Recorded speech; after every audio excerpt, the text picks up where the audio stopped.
I know it's hard, Mama. I know it can be hard to get up every day and have these little people rely on you. I know it's hard to feel like sometimes your world is so small. I want to remind you that you are the world. You are the world that those little ones revolve around. You are their home and their comfort. You are everything to them. And I hope, even on your hard days, you know how special you are. Thank you, What to Expect.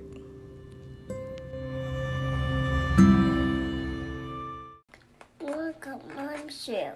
Oh, thank you, Pooh.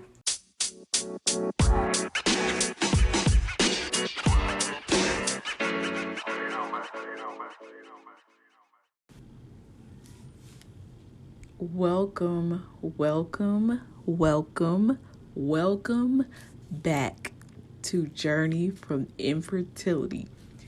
I know you guys are like, what? She's back? Yes, I am. I am coming back. I am here. And we are going to start off 2021 on a better foot.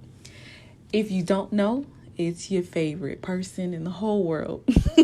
It's Lindsay. I want to welcome you to 2021. I want to welcome you to a whole new journey from infertility. And I want you to know that I'm back. Now, in the midst of me saying that I am back, I'm going to give you a quick update. Well, it's not even going to be quick because actually it might be a little long. So I've been on this hiatus. I have, had to make some adjustments, had to do some life changes and things of that nature. But again, I'm back. The last time I recorded, I was in a space. And I'm kind of still in that space, but I feel myself coming out of that space. If you hear my children, ignore them. Ignore them. I'm trying my best to do this as quick as I can, but I don't know how quick it's going to be. I told you I knew it wasn't going to be easy. So, again, back up. So where I dropped off is I started to slip into a space that I did not begin to recognize myself. My depression started to kick in. I'd been going through stuff with my therapy. I had some personal things going on in my life. And at that point, it's just where it slipped.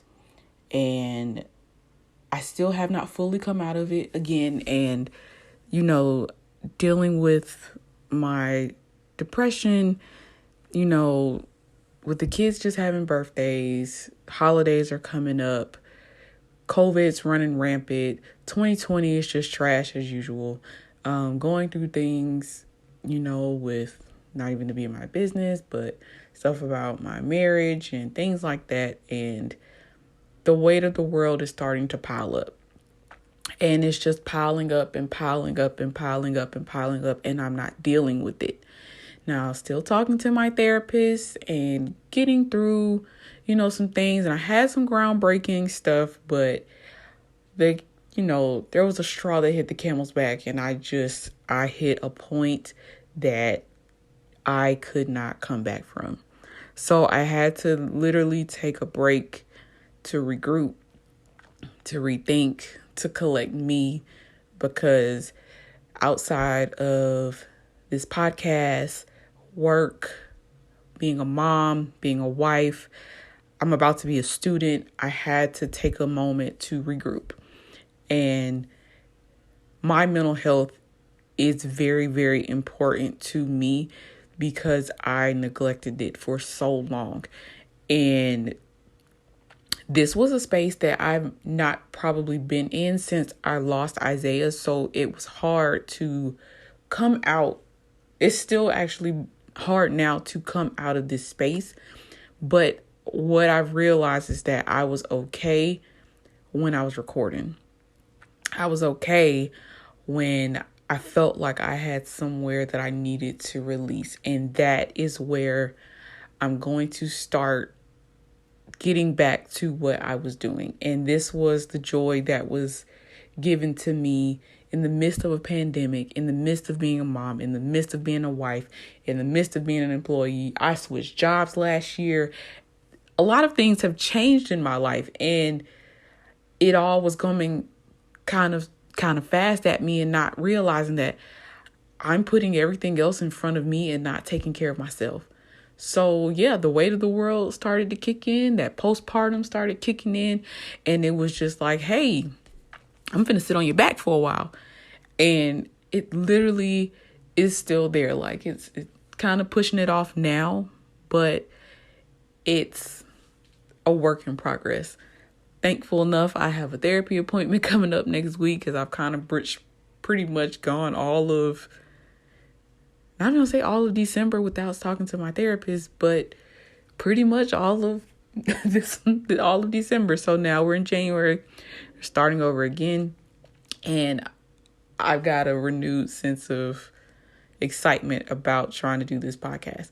So again, I'm starting school next week.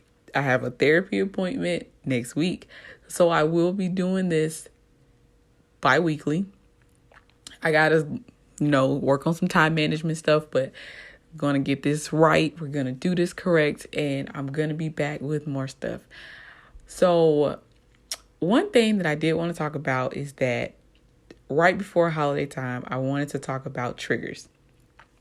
This was an episode that was mainly brought up to the point that I needed to talk about, because a lot of things, especially at that time, started to trigger me.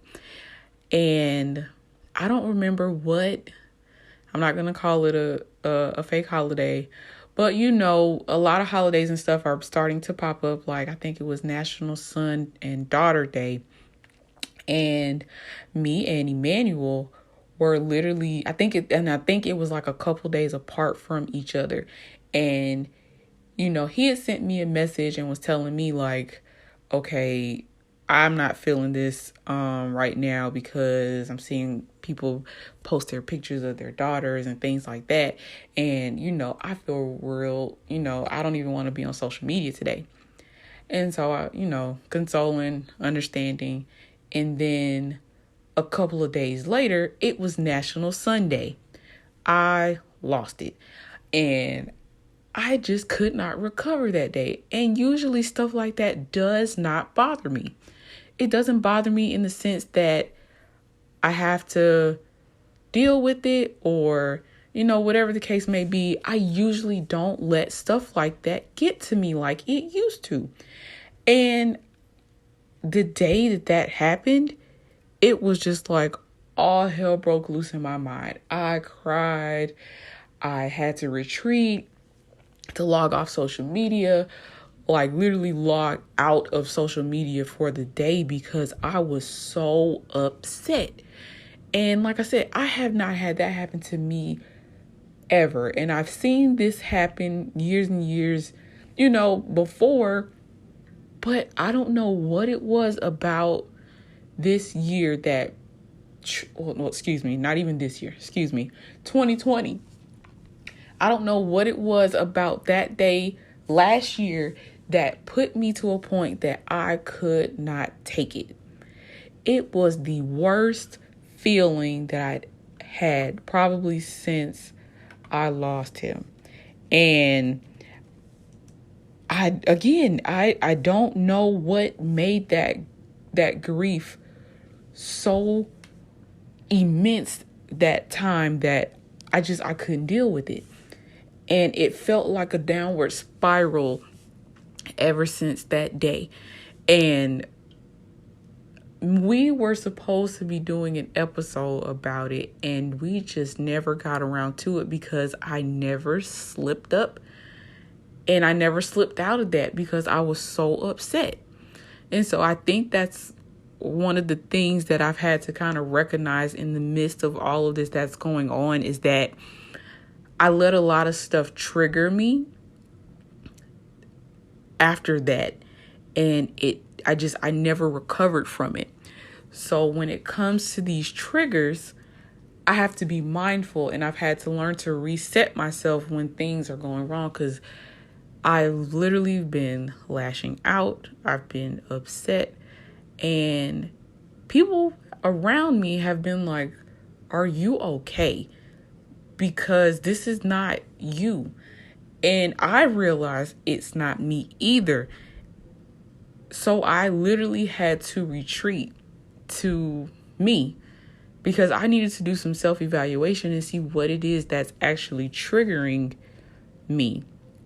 And we're coming up on year 12 and it still hurts like yesterday. And that was the one thing that just baffled the mess out of me, because I had not had this feeling so hurt and so bad that I couldn't function. I couldn't function, and it made absolutely no sense to me. None whatsoever. And it's not like I had any well, I take that back, because I think even around that same time, I think my mom bought me a box of stuff. And going through the box, I don't even think it was around that. It was close to that time, but I don't think it was like the exact same day. But around that time, my mom brought me a box of stuff. And, just going through it, because mom's cleaning out my old room. Do you want this stuff? Okay, give it to me. I'll go look through it. Whoop-de-whoop. Didn't think about it. Got to the bottom of the box. There's a University of Miami Hurricanes pacifier in the box. Now, this was intentional for my son. That pacifier is sitting on my desk as we speak. And I have not moved it because I have not felt comfortable getting rid of it. It was the first thing that me and my then boyfriend bought for my son. And just to think that this pacifier is still intact, it's still in the package, and it's still around, because I thought that I had given it away. And I didn't.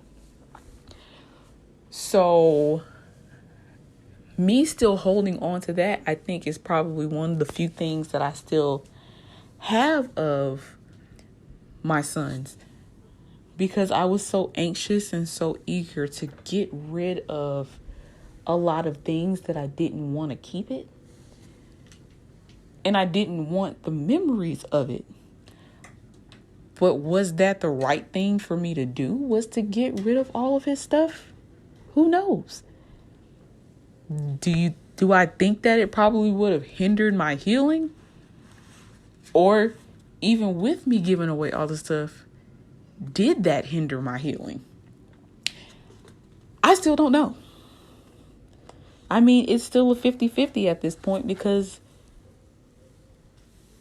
that little thing made me so upset that, it was like a full boo-hoo, crying in the middle of the floor.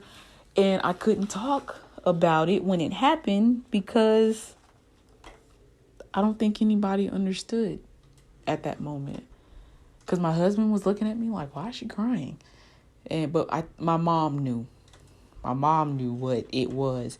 But I don't think she looked in the box, when she brought it to me. She just brought the box, not thinking, let me check this box before I take it to her. Let me check this box to make sure nothing's in here. But of course, it wasn't her stuff to check, so it kind of got thrown at me. But again, quick update. That's it. That's as far as I'll go about that one, because I don't want to cry about it. Cry about it again, if anything. But I just wanted to give you guys a quick update to let you know that I'm okay, that we are coming back.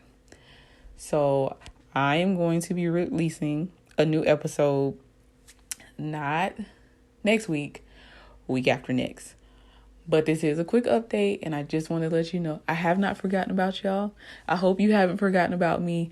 But if you have anything that you want to talk about, or if you think it's something that you can discuss, You can email me. You can hit me up on Instagram. You can hit me up on Twitter. I have reactivated a Twitter. My goodness. So if you want to follow me, you can. I am Lindsay. That's LINDSEY_JFI. JFI is for Journey from Infertility. So you can find me on Instagram. You can find me on Twitter. You can talk to me if you got any topics, or if you want to come on and we can talk about it. Let's do it. So I will end here. We'll be back. So I'll see you guys in 2 weeks. Love you. Bye.